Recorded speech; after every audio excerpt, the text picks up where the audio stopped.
Y los objetivos que se plantean para ese tema básicamente se encuentran los siguientes. Por un lado, comprender cuáles son las teorías de comercio internacional. Asimismo, explicar cómo la eficiencia global mejora gracias al libre comercio, cuáles son las ventajas. Identificar los factores que afectan las pautas del comercio nacional y global. Explicar, asimismo, por qué las capacidades de exportación de un país tienden a ser dinámicas. Comprender por qué los factores de producción, básicamente estamos hablando de mano de obra y capital, se mueven a escala global. Y finalmente, explicar la relación que existe entre comercio exterior y movilidad internacional de los factores. Cuando hablamos de teorías del comercio internacional, para ordenarnos, las tenemos clasificadas en las siguientes categorías. Por un lado tenemos las teorías intervencionistas, entre las cuales destacan el mercantilismo y el neomercantilismo. Las teorías de libre comercio, entre las que destacan la de ventaja absoluta, ventaja comparativa y especialización. Teorías sobre pautas del comercio, entre ellas la teoría del tamaño del país, teoría de las proporciones de los factores, teoría de la semejanza entre países y finalmente las de estática y dinámica del comercio, como la teoría del ciclo de vida del producto, diamante de Porter y teoría de movilidad de los factores. Todas estas se van a explicar en esta presentación y en la segunda parte. Cuando hablamos de teorías intervencionistas, proteccionismo, nos estamos refiriendo al mercantilismo y al neomercantilismo.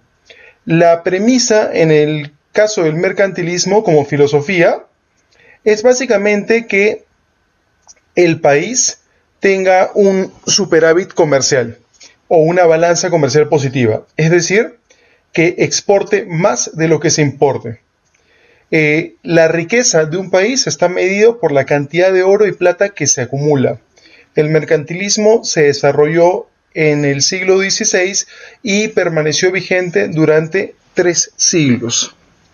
Ahora, el mercantilismo sugiere que el gobierno dirigente de un país busque la consecución de los objetivos mediante políticas proteccionistas.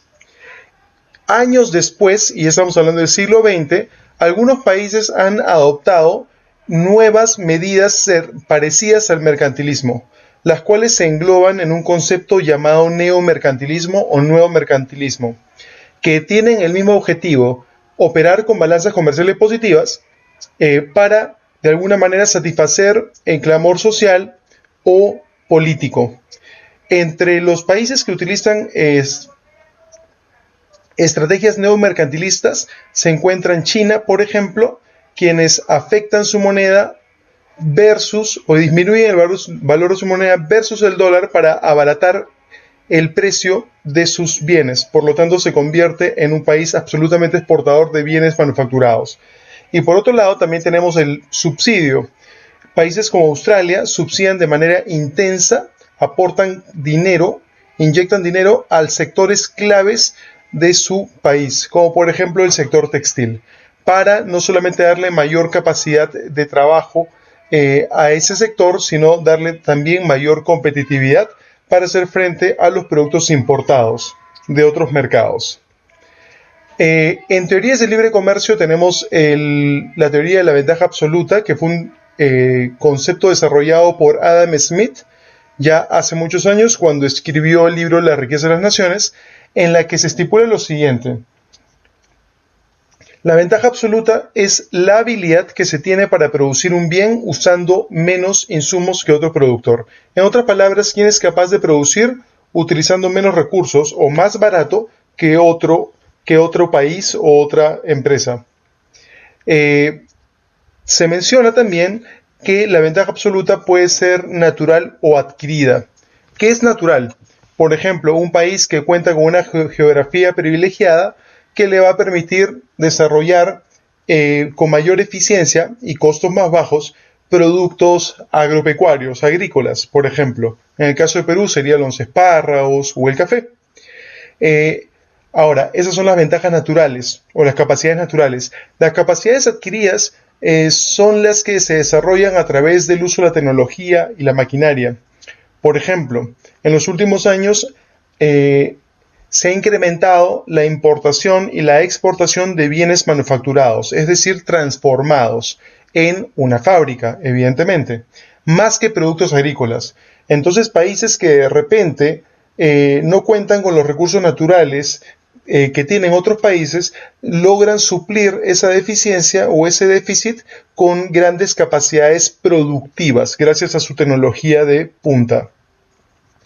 Años después, la teoría de la ventaja absoluta, propuesta por Adam Smith, fue de alguna manera mejorada a través de David Ricardo, quien desarrolló la teoría de la ventaja comparativa, diciendo lo siguiente, en pocas palabras: los países tienden a especializarse en algunos sectores en especial, y por lo tanto en esos sectores se vuelven mucho más eficientes que el resto de países y se preocupan en exportar esos bienes a otros mercados e importan aquellos productos que ellos no tienen como especializados o no se han enfocado de una manera contundente. Por lo tanto, no tienen ventajas de costos.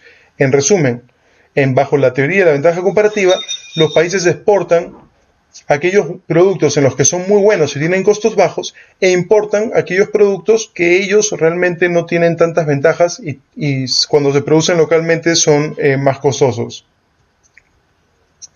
La teoría de la especialización engloba de una u otra manera lo explicado con la ventaja absoluta y la ventaja comparativa. En ambos casos, la especialización es la premisa o lo que busca desarrollar un país. Se sostiene bajo esa teoría que la producción va a aumentar por medio de la especialización y que los países van a tener una mejor posición económica si intercambian la producción de su especialización. Acá tenemos algunos ejemplos, como los de países tales como Argentina o Madagascar. El 38 y 54% de todo lo que se exporta corresponde a la categoría de alimentos y animales vivos. Es decir, están especializados en esos sectores y por lo tanto tienen mejores resultados, mayor eficiencia. Tenemos al Congo y Arabia Saudita, quienes básicamente todo lo que exportan están bajo la categoría de combustibles y minerales. Y en el caso de países desarrollados, como Japón y Estados Unidos, el 69 y el 51% de todo lo que exportan corresponden a categorías de maquinaria y equipos de transporte. Acá vemos también en este mapa cuál es el producto de mayor valor o por los cuales destaca cada país. En el caso del Perú se encuentra el cobre. Y si se dan cuenta, en la gran mayoría de países del continente africano, no es sorpresa ver productos que están en su condición primaria o materia prima. Y en el caso de los países desarrollados, como Europa, algunos países de América del Norte o Oceanía, encontramos no tantos productos en su condición de materia prima, sino productos transformados, como por ejemplo partes de vehículo, motores, equipamiento, entre otros. Por lo general, y ya se va a mencionar en otras presentaciones, los países desarrollados tienden a agregar valor a lo que producen. Y los países en vía de desarrollo típicamente venden sus productos en su condición natural o sin tanta transformación como materia prima. Vamos a desarrollar teorías sobre pautas del comercio. Entre ellas se encuentra la teoría del tamaño del país. ¿Qué indica esa teoría? Indica o tiene como premisa que los países grandes por lo general dependen menos del comercio internacional que los países pequeños. ¿Y por qué se da esto? Los países grandes tienen un exceso de recursos naturales que les permite abastecerse de muchísimos productos que los países chicos a veces tienen que importar sí o sí, porque no tienen tantos recursos naturales o en abundancia. Asimismo, los costos de transporte afectan de forma distinta A los países grandes los afecta menos y a los países pequeños los afecta más.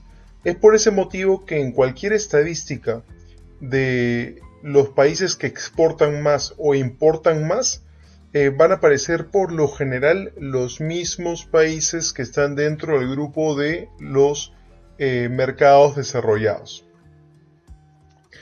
Asimismo, dentro de esta categoría de teoría sobre pauta del comercio se encuentra la teoría Heckler-Ohlin, también llamada teoría de la proporción de factores, que indica lo siguiente. Si un país tiene una abundancia relativa de un factor, y esto ya lo hemos hablado en un video previo, cuando hablamos de factor estamos hablando de mano de obra o capital, trabajadores o dinero, tendrá una ventaja comparativa y competitiva y se debería especializar en aquellos sectores que empleen en mayor proporción o en abundancia ese factor. En otras palabras, bajo esa teoría se entiende claramente por qué algunos países como China se especializan en el sector textil. No es sorpresa, porque en lo que se refiere a manufactura y productos textiles, el costo de mano de obra es el elemento más importante del costo total del producto. Y lo que ellos tienen en abundancia es justamente eso, mano de obra. Este es un cuadro de los principales exportadores de textiles y China, como pueden observar, es claramente el líder mundial, inclusive superando a toda la Unión Europea combinada, ¿no? Por eso aparece entre paréntesis la cantidad de países que conforman la Unión Europea, 28. Y si nos vamos a una siguiente gráfica, acá observamos, por ejemplo, el top 10 de exportadores de ropa, es decir, ya no de textil, materia prima, sino de prendas de vestir. Y acá aparecen en el top 10 no solamente China, sino también otros países que tienen mano de obra en abundancia, como sería el caso de Bangladesh, Vietnam, Indonesia, Camboya, entre otros. Asimismo, con respecto a teorías sobre pautas del comercio, también se encuentra la teoría de la semejanza entre países, establecida por Stefan Linder en el año 1961, y que básicamente plantea la siguiente premisa. Los países tienden a desarrollar algunos sectores específicos del comercio con mucha intensidad, con el objetivo de desarrollar economías de escala y de esta manera poder llevar estos productos que desarrollan, que producen, a mercados similares. A ver, explicado de otra manera. Los países, cuando desarrollan productos, imagínense, textiles, lo desarrollan en volúmenes que superan la demanda nacional. Es decir, producen más de lo que los ciudadanos del país requieren. Y el excedente es exportado a aquellos países que tienen similitudes con respecto a su propio país. ¿Similitudes en qué aspecto? En, por ejemplo, gustos, preferencias, costumbres, hábitos, etc. De esa manera, el producto exportado puede evitar tener modificaciones o adaptaciones que encarecerían la producción. Es decir, el producto que se vende localmente se exporta prácticamente sin modificaciones a países que tienen similitudes. Con respecto a las teorías del comercio internacional relacionadas a la estática y dinámica del comercio, nos encontramos con la teoría del ciclo de vida del producto, que es muy conocida. Ya sabemos que un producto tiene una etapa de introducción, sí, una etapa de crecimiento, finalmente una etapa de madurez y declive. Lo que menciona esta teoría, vamos a pasar al siguiente slide, lo que menciona esta teoría es que en la etapa de introducción se produce localmente por la naturaleza de esta etapa. No es necesario llevar la producción a otros mercados, no hay muchos competidores, pero en la medida que el producto se va desarrollando y pasa de una etapa introductoria a una etapa de crecimiento, ya aparecen muchos más competidores, el mercado se hace más competitivo, pero también se vende mucho más. Algunas compañías, por ejemplo, comienzan a fabricar en países extranjeros con un gran potencial de mercado y aprovechan las ventajas de los costos de transporte,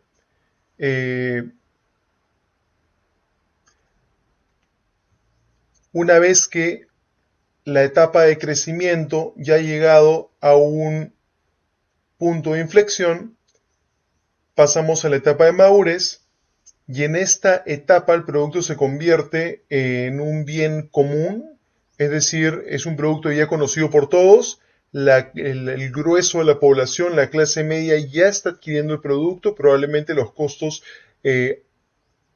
son más asequibles. ¿Por qué motivo? Porque ya se avisora que el producto está llegando a una etapa final en la cual va a ocurrir un cambio, es decir, van a aparecer productos que tengan mayor valor agregado, ¿no? Vale decir mejor calidad, precios más cómodos, entre otras cosas. Típicamente, a partir nuevamente de la etapa de crecimiento y también se presenta en la etapa de madurez y con mayor razón aún en la etapa de declinación o declive, ya la producción se va al extranjero. Es decir, para mantener los márgenes de ganancia estables, se envía la producción a aquellos países en donde existen ventajas muy claras de costos, como mano de obra barata, flexibilidad laboral, flexibilidad gubernamental, entre otros factores importantes. Asimismo, dentro de la dimensión de estática y dinámica del comercio se encuentra también la teoría del diamante de Porter. El diamante de Porter es una teoría desarrollada por el estudioso Michael Porter. Publicó los hallazgos de una investigación que desarrolla en la Escuela de Negocios de Harvard, en la cual trataba de explicar por qué algunos países tienen mayores probabilidades de éxito y de hecho obtienen mejores resultados que otros países. Y determinó de que existen 4 factores que deben ser analizados en cada país y una vez analizados se puede determinar de si existe mayor posibilidad de éxito o no. Por ejemplo, una nación presenta como factor las condiciones de la demanda, que hace referencia a la naturaleza de la demanda para el producto o servicio de una industria X, de una industria determinada. Otro factor importante que se toma en consideración en una nación son las condiciones de los factores. Acá volvemos a lo mismo que hemos comentado antes. Existen como factores la mano de obra y la infraestructura. ¿Ok? Y esto puede variar de país en país. Es decir, hay países que tienen mejores condiciones de los factores que otros países. Asimismo, un tercer factor serían las industrias relacionadas y de apoyo, que se refiere a la presencia o inexistencia dentro de un país de industrias proveedoras o conexas que sean competitivas.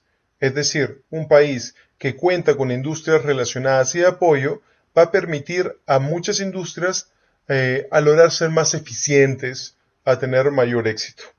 Y si un país no cuenta con ese tipo de industrias relacionadas y de apoyo, muchas empresas van a tener que apelar a la importación de muchos bienes, lo cual les resta competitividad.